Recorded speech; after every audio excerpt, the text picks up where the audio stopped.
皆さんこんにちは。今回の動画は1月と2月に購入したブロカントをご紹介します。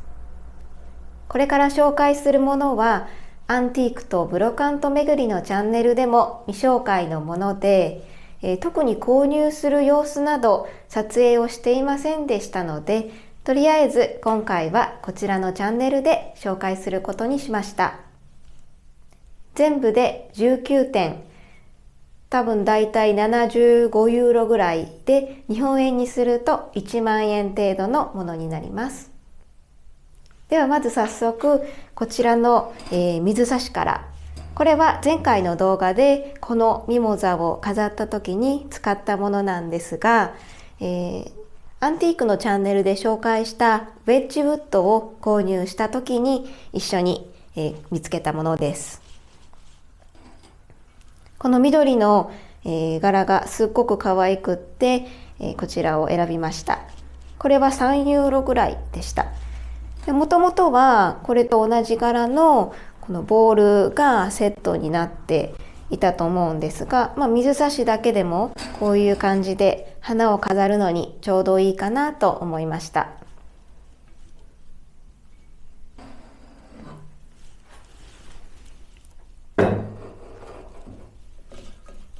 で、次にこちらは別のチャリティーショップで購入したものなんですけれども、皆さんなんだかわかりますか？これは実は柳です。去年夏頃にかご祭り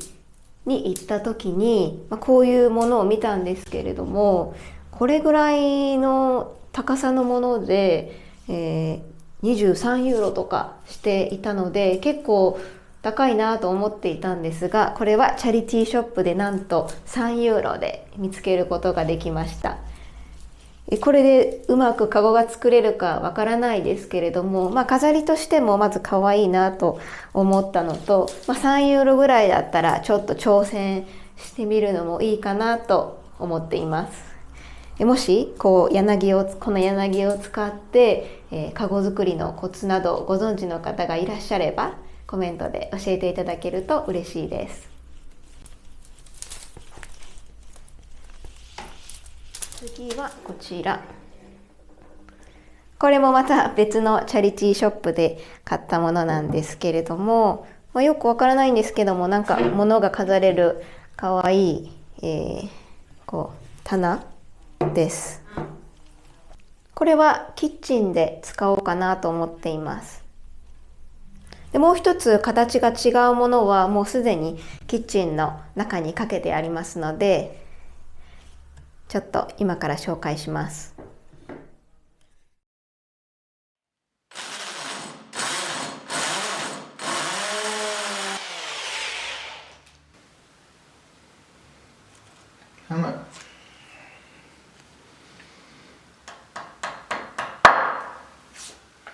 こちらも先ほどと同じく小さいものを飾れる棚ですが、これはコーナーラックです。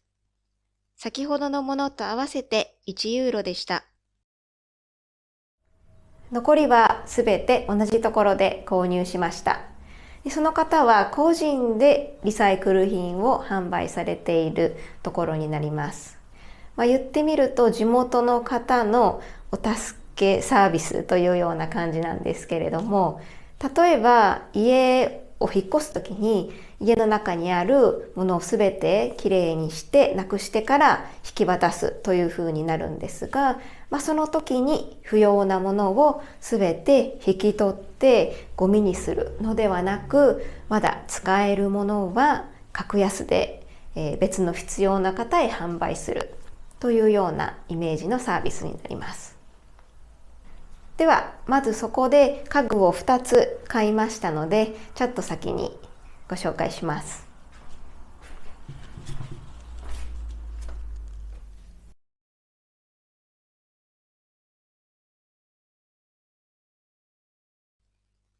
家具はこちらのテーブル2つです。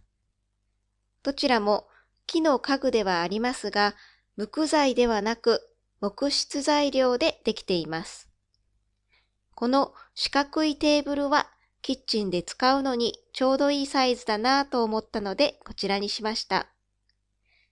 モダンなキッチンのサイズだと私にはかなり高さが高くて料理しづらいので、この75センチの高さのものを最重視して探していました。足のデザインも古い感じがして気に入っていて、我が家のキッチンにも合いそうです。引き出しもあって使い勝手も良さそうです。テーブルの表面は水でダメージになりにくいように、このプラスチックのシートを敷こうかなと思っています。これは15ユーロでした。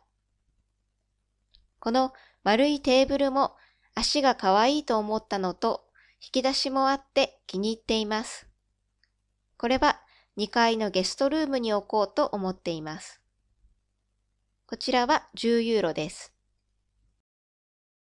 こちらはマークの DIY に使う道具でバイスというものです。5ユーロでした。マーク曰くこのクオリティでこの値段はとってもお得みたいです。そして次はこちらです。こちらのじょうろはおそらく亜鉛製だと思います。こういうものがずっと欲しくてのみの市でも探していたんですけれども、だいたい安くても30ユーロぐらいはしていたので、特にすぐに必要なものではなかったので、安く見つけれたら欲しいなと思っていたものでした。で、これは今回5ユーロで買うことができました。で、そこがかなり傷んでいて、ちょっと穴が開いてしまっているので、実用することはできないよというふうに言われたんですが、もともとデコレーションとして、あったらいいなと思っていたものなので、ちょうど良かったです。あとはこの部分がなんかすごく可愛い感じのデザインだったので気に入っています。で、次にこちら、裁縫箱なんですが、これはもう綺麗に中のものを全部どけて綺麗にしたものです。で、ちょっとこの綺麗にする前に中がどういう感じになっていたのかっていうのを撮影しましたので、お見せしたいと思います。左手側の上のベニヤ板が傷んでしまっているのと、ネジが取れてなくなっている箇所が数箇所ありましたので、今後直して使おうかなと思っています。リサイクル店などでは、きれいな状態で販売されることはほとんどなく、このように引き取られた時のまま、ほこりをかぶったままの状態のものがほとんどです。中にかなりいろいろと入っていましたが、お宝のようなものはあんまりなかったです。2、3年前ぐらいに買った裁縫箱の中には、とっても素敵な古い糸などが入っていたので、ちょっと期待していました。中には、たくさんの待ち針、80年代頃の領収書やビジネスカード、布の切れ端などが入っていました。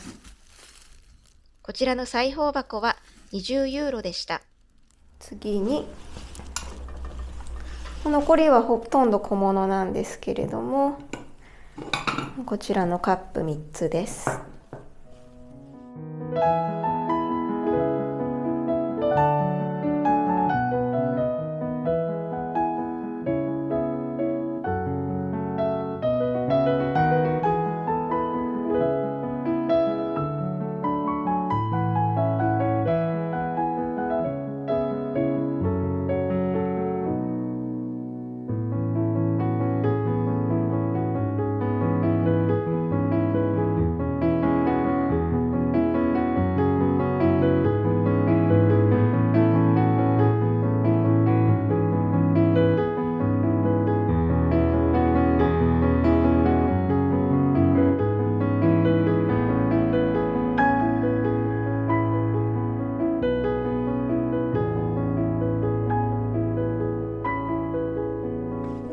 次にこちら。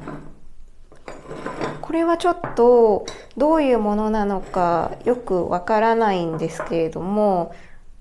絵がすごく可愛かったので、とりあえず買ってみたという感じです。特に使う予定などはないんですけど、デコレーションとして使うかなという感じです。でもよく見ると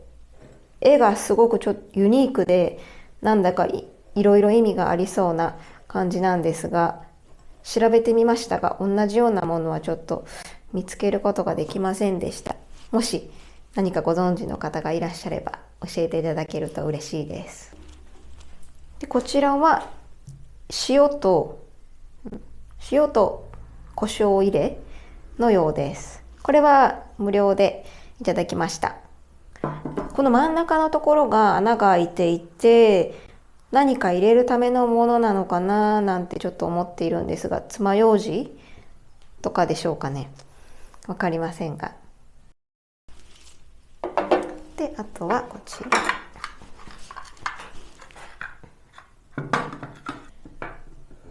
これはおそらくこのちっちゃいものは、石鹸入れだと思うんですが、この2つはちょっと何を置くものなのかわからないんですけれども、同じく洗面所で使うセットのものだそうです。でこちらは先ほど紹介したようなこの水差しとこのボールとセットになって、洗面用のセットというのだと思うんですけれども、実際同じ柄のものが全部セットで売られているっていうのを見るのはあんまりなくて、それこそアンティークショップなんかで、全部セットのものは買うことができると思うんですけれども、全部完璧に同じ柄のものがセットになっていると結構、お値段も高くなってしまったりするので、私はあんまりセットで揃えたいということはなく、いろいろなこういう柄のものを集めるのが好きなので、とりあえず買ってみました。で全部この小物類は1つ1ユーロです。なのでこういうチャリティーショップなどになると、これはいついつの年代だからいくらでということではなくて、小物はだいたい1つ1ユーロとか50ソンチームとかというような値段の設定になっているところがほとんどです。いかがでしたでしょうか。皆さんがいいなというものなどありましたか。またコメントで教えてください。